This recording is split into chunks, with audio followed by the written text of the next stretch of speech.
വാർത്താ ബുള്ളറ്റിൻ തുടരുകയാണ്. പശ്ചിമേഷ്യൻ സംഘർഷം 4ാം ദിവസത്തിലേക്ക് കടക്കുമ്പോൾ പോരിന് ഒട്ടും ശമനമില്ല എന്നുള്ളതാണ് ഏറ്റവും പ്രധാനപ്പെട്ട കാര്യം.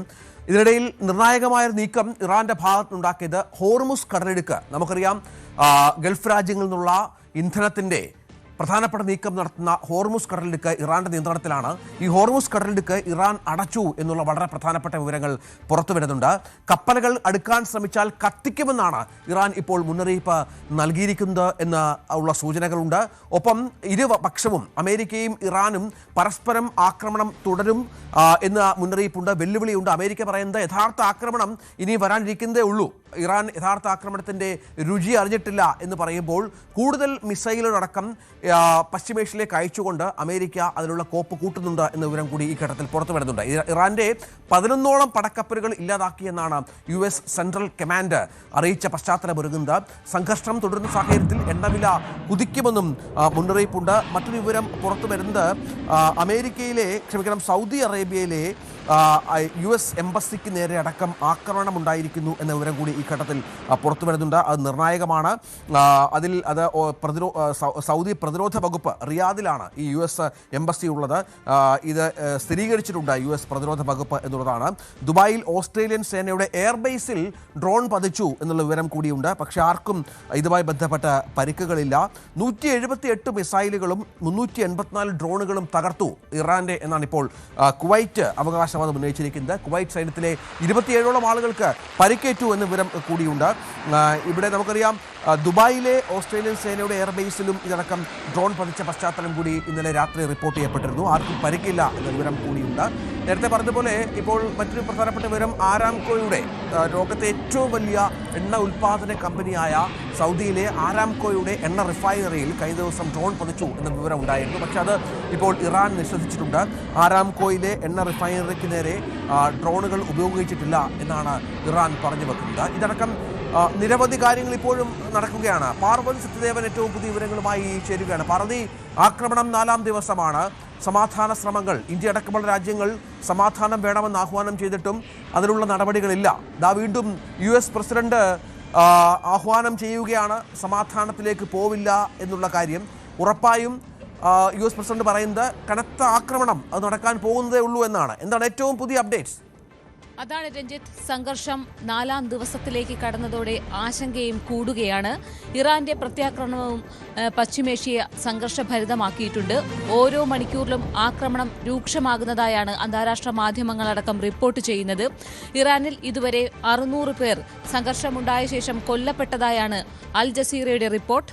CNN റിപ്പോർട്ട് ചെയ്യുന്നത് പ്രകാരം 700 പേരും കൊല്ലപ്പെട്ടു. ഇതിൽ 176 പേർ കുട്ടികളാണെന്നുള്ളതും ഈ ഒരു സംഘർഷത്തിന്റെ ഗൗരവം വർദ്ധിപ്പിക്കുന്നുണ്ട്. 900 പേർക്ക് പരിക്കേറ്റിട്ടുണ്ട്. ഒരുപക്ഷെ ഇതിനേക്കാൾ കൂടുതൽ ആളുകൾക്ക് പരിക്കേറ്റിട്ടുണ്ടാകാം. മനുഷ്യാവകാശ സംഘടനകൾ ഉൾപ്പെടെയുള്ളവർ ഇക്കാര്യം സ്ഥിരീകരിക്കുന്നുണ്ട്. അമേരിക്കയിലെ ഹ്യൂമൻ റൈറ്റ്സ് ആക്ടിവിസ്റ്റ് ന്യൂസ് ഏജൻസിയുടെ കണക്ക് പ്രകാരമുള്ളതാണ് ഈ 900 പേരുടെ പരിക്കും 700 പേർ കൊല്ലപ്പെട്ടു എന്നതടക്കമുള്ള വിവരങ്ങൾ. ഇറാന്റെ പ്രത്യാക്രമണത്തിൽ വിവിധ പശ്ചിമേഷ്യൻ രാജ്യങ്ങളിലും മരണം 10 കവിഞ്ഞു. 6 US സൈനികർ കൊല്ലപ്പെട്ടുവെന്നാണ് കണക്കുകൾ. 3 F-15 വിമാനങ്ങൾ തകർത്തു. F-15 അമേരിക്കയുടെ F-15 വിമാനങ്ങൾ തകർക്കുന്നത് ചരിത്രത്തിൽ ആദ്യമാണ്. കഴിഞ്ഞ ദിവസമാണ് അമേരിക്കയുടെ F-15 വിമാനം വെടിവെച്ചിട്ടത്. ഇതിൽ നമ്മൾ കണ്ടതാണ്, അതിലെ പൈലറ്റ് അടക്കം പാരച്യൂട്ടിൽ രക്ഷപ്പെടുന്നതും അത്തരം കാഴ്ചകൾ കണ്ടതാണ്. ഇതുപോലെ 3 F-15 വിമാനങ്ങൾ തകർത്തതായാണ് റിപ്പോർട്ടുകൾ വരുന്നത്. റിയാദിലെ US എംബസിയിൽ ഇന്ന് പുലർച്ചെ ഡ്രോൺ ആക്രമണമുണ്ടായിരിക്കുന്നു. സൗദി പ്രതിരോധ വകുപ്പാണ് ഇക്കാര്യം സ്ഥിരീകരിച്ചത്. ദുബായിൽ ഓസ്ട്രേലിയൻ സേനയുടെ എയർബേസിലും ഡ്രോൺ പതിച്ചതായും വിവരമുണ്ട്. എന്നാൽ ഇതിൽ ആർക്കും പരിക്കൊന്നും പറ്റിയിട്ടില്ല. വിവിധ പാശ്ചാത്യ സൈനിക കേന്ദ്രങ്ങൾ UAE എയർബേസ് ഉപയോഗിക്കുന്നുണ്ട്. ഇവിടെ 100ഓളം ഓസ്ട്രേലിയൻ പൗരന്മാരുമുണ്ട്. ഇതുവരെ കുവൈറ്റ് 178 മിസൈലുകളും 384 ഡ്രോണുകളും തകർത്തു. കുവൈറ്റ് സൈന്യത്തിലെ 27 പേർക്കാണ് ഈ ആക്രമണത്തിൽ പരിക്കുപറ്റിയത്. കുവൈറ്റ് പ്രതിരോധ മന്ത്രാലയത്തിന്റെ സ്ഥിരീകരണമാണ് ഇത്. 178 മിസൈലുകളും 384 ഡ്രോണുകളുമാണ് കുവൈറ്റ് തകർത്തതായി പ്രതിരോധ മന്ത്രാലയം വ്യക്തമാക്കിയത്. ബെയ്റൂട്ടിൽ ഇസ്രായേൽ ആക്രമണം കടുപ്പിക്കുകയാണ്. ടെഹ്റാനിലും ബെയ്റൂട്ടിലും ഇസ്രായേൽ സൈന്യം ആക്രമണം തുടരുന്ന കാഴ്ച നമുക്ക് കാണാം. ബെയ്റൂട്ടിൽ ഹിസ്ബുള്ളയെ ലക്ഷ്യമിട്ടാണ് ആക്രമണങ്ങളിലേറെയും നടക്കുന്നത്. ഒപ്പം തന്നെ ഹോർമുസ് കടലിടുക്കും ഇറാൻ അടച്ചിട്ടുണ്ട്. കപ്പലുകൾ കടക്കാൻ ശ്രമിച്ചാൽ ഈ കടലിടുക്ക് വഴി കപ്പലുകൾ കടക്കാൻ ശ്രമിച്ചാൽ കത്തിക്കുമെന്നാണ് ഇറാന്റെ മുന്നറിയിപ്പ്. ഹോർമുസ് കടലിടുക്കിൽ ഇതോടെ ജലപാത നിശ്ചലമായിട്ടുണ്ട്. അന്താരാഷ്ട്ര സമൂഹത്തെ ഇത് ആശങ്കയുടെ മുൾമുനയിൽ നിർത്തുകയും ചെയ്യുന്നുണ്ട്. കാരണം നിരവധി ആശങ്കകളാണ് ഹോർമുസ് കടലിടുക്ക് അടച്ചാൽ ഉണ്ടാകുന്നത്. എണ്ണവില കുതിച്ചുയരും, വിതരണ ശൃംഖലകൾ താളം തെറ്റും, രാജ്യാന്തര വ്യാപാരം നിലയ്ക്കും. ഇങ്ങനെ ഒരുപാട് കാര്യങ്ങളുണ്ട്. ഒരുപാട് രാജ്യങ്ങളെ, ഇന്ത്യ അടക്കമുള്ള ഒരുപാട് രാജ്യങ്ങളെ ഈ ഒരു തീരുമാനം ബാധിക്കും. ഇറാന്റെ 11 പടക്കപ്പലുകൾ ഇല്ലാതാക്കിയെന്നാണ് US സെൻട്രൽ കമാൻഡിന്റെ അറിയിപ്പ്. സംഘർഷം തുടരുന്ന സാഹചര്യത്തിൽ എണ്ണവില ഇനിയും കുതിക്കുമെന്നും മുന്നറിയിപ്പുണ്ട്. കഴിഞ്ഞ ദിവസമുണ്ടായ ആക്രമണത്തിൽ ആരാംകോ റിഫൈനറി തകർത്തില്ലെന്ന് ഇറാൻ വ്യക്തമാക്കിയിട്ടുണ്ട്. വ്യോമ പ്രതിരോധത്തിനിടെ മിസൈലിന്റെ അവശിഷ്ടം പതിച്ചാണ് ആരാംകോയിൽ റിഫൈനറിയിൽ തീപിടുത്തമുണ്ടായതെന്നാണ് ഇറാന്റെ വിശദീകരണം. അതേസമയം ഇറാനിലെയും ലെബനനിലെയും മരണസംഖ്യ 700ഓളം ആയിട്ടുണ്ട്. ഇറാനിയൻ സ്റ്റേറ്റ് ബ്രോഡ്കാസ്റ്റിന് നേരെയും ആക്രമണമുണ്ടായി. നമ്മൾ ഇതുവരെ കണ്ടതല്ല, ഇനിയാണ് വലിയ യുദ്ധമെന്ന് കഴിഞ്ഞ ദിവസം US പ്രസിഡന്റ് ഡൊണാൾഡ് ട്രംപ് പറഞ്ഞിരുന്നു. ഇതും വലിയ ആശങ്കയ്ക്ക് വഴിവെക്കുന്നു. യുദ്ധം അല്ലെങ്കിൽ പശ്ചിമേഷ്യൻ സംഘർഷം ഉടനൊന്നും തീരില്ല എന്ന മുന്നറിയിപ്പ് കൂടിയാണിതെന്ന് വേണം മനസ്സിലാക്കാനായി. കഴിഞ്ഞ ദിവസം ഡൊണാൾഡ് ട്രംപ് പറഞ്ഞത് 4 ആഴ്ചയോളം ഒരുപക്ഷെ ഈ യുദ്ധം നീണ്ടേക്കാമെന്നാണ്. കൂടുതൽ യുദ്ധവിമാനങ്ങളും യുദ്ധസന്നാഹങ്ങളും പശ്ചിമേഷ്യൻ ഭാഗത്തേക്ക് നീങ്ങിയിട്ടുണ്ട്. ഇറാനെതിരെ കനത്ത അടിവരാൻ പോകുന്നുവെന്നാണ് അമേരിക്കയുടെ മുന്നറിയിപ്പ്. ഇറാനെ തടയാൻ ഏറ്റവും മികച്ച അവസരമാണിതെന്നും അതാണ് ആക്രമണം, ഈ ഒരു ഘട്ടത്തിൽ ആക്രമണം തുടങ്ങാൻ കാരണമെന്നുമാണ് US പ്രസിഡന്റ് ഡൊണാൾഡ് ട്രംപ് പറയുന്നത്. അതിനിടെ ദുബായ്ക്ക് സമീപമുള്ള ഓസ്ട്രേലിയൻ വ്യോമതാവളത്തിന് നേരെയും ആക്രമണം നടന്നു. പശ്ചിമേഷ്യൻ മേഖലയിലേക്ക് അമേരിക്ക കൂടുതൽ പോർവിമാനങ്ങൾ അയക്കുന്നുണ്ട്. ഇറാനെതിരെ സൈനിക നടപടി 4 ആഴ്ചയോളം നീണ്ടു നിൽക്കുമെന്ന് കഴിഞ്ഞ ദിവസം ഡൊണാൾഡ് ട്രംപ് പറഞ്ഞിരുന്നു. ഇതിന്റെ അടിസ്ഥാനത്തിൽ കൂടിയാണ് ഈ നീക്കമെന്ന് വേണം മനസ്സിലാക്കാൻ. ടെഹ്റാന്റെ മിസൈൽ ആണവശേഷികൾ നശിപ്പിക്കാൻ വാഷിംഗ്ടൺ സാധ്യമായതെല്ലാം ചെയ്യുമെന്നായിരുന്നു ട്രംപിന്റെ മുന്നറിയിപ്പ്. ഗൾഫിലെ ഊർജ്ജ അടിസ്ഥാന സൗകര്യങ്ങൾ ഇറാൻ ആക്രമിച്ചിട്ടുണ്ട്. ഇത് ആഗോള എണ്ണ വാതക വിലകൾ കുത്തനെ ഉയരാനും കാരണമായിട്ടുണ്ട്. ഖത്തറിന്റെ സർക്കാർ ഉടമസ്ഥതയിലുള്ള പെട്രോളിയം കമ്പനിയുടെ 2 പ്ലാന്റുകൾക്ക് നേരെയും ആക്രമണമുണ്ടായി. ദ്രവീകൃത പ്രകൃതിവാതക ഉൽപാദനവും ഇതോടെ നിർത്തിവെച്ച സാഹചര്യമുണ്ട്. ജനങ്ങളെ ഇത് വിലക്കയറ്റത്തിനും മറ്റ് സാഹചര്യങ്ങൾക്കും ഇടയാക്കും. ഒപ്പം തന്നെ ഇസ്രായേൽ സൈന്യം പടിഞ്ഞാറൻ ജെറൂസലേം, ടെലവീവ്, ഐലാത്ത് എന്നിവിടങ്ങളിലും മിസൈൽ ആക്രമണം നടത്തുന്നുണ്ട്. ഇസ്രായേലിലെ മുഴുവൻ സ്ഥലങ്ങളിലും ഇറാൻ ആക്രമണം തുടരുകയാണെന്നാണ് റിപ്പോർട്ടുള്ളത്.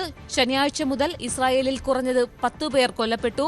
ഇറാഖിൽ ആസ്ഥാനമായി പ്രവർത്തിക്കുന്ന ഇറാനിയൻ കുർദിഷ് നേതാക്കളുമായി അതിനിടെ അമേരിക്കൻ പ്രസിഡന്റ് ഡൊണാൾഡ് ട്രംപ് ഫോണിൽ സംസാരിച്ചുവെന്ന റിപ്പോർട്ടും പുറത്തുവരുന്നുണ്ട്. ഇറാൻ ഇറാഖ് അതിർത്തിയിൽ ആയിരക്കണക്കിന് സൈനികരെ വിന്യസിച്ചിട്ടുണ്ട്. അവരുടെ സഹായം കൂടി ഈ ഒരു ഘട്ടത്തിൽ തേടുന്നതിന്റെ ഭാഗമായി കൂടിയാണ് ട്രംപ് ഈ കുർദിഷ് നേതാക്കളുമായി സംസാരിച്ചതെന്ന് വേണം മനസ്സിലാക്കാൻ. സൗദി അറേബ്യയിലെ റിയാദിലെ അമേരിക്കൻ എംബസിയിലും ഡ്രോൺ ആക്രമണമുണ്ടായി. തുടർന്ന് ഇവിടങ്ങളിലെ അമേരിക്കക്കാരോട് സുരക്ഷിതമായ സ്ഥാനത്തേക്ക് മാറാനായി US നിർദ്ദേശം നൽകിയിട്ടുണ്ട്.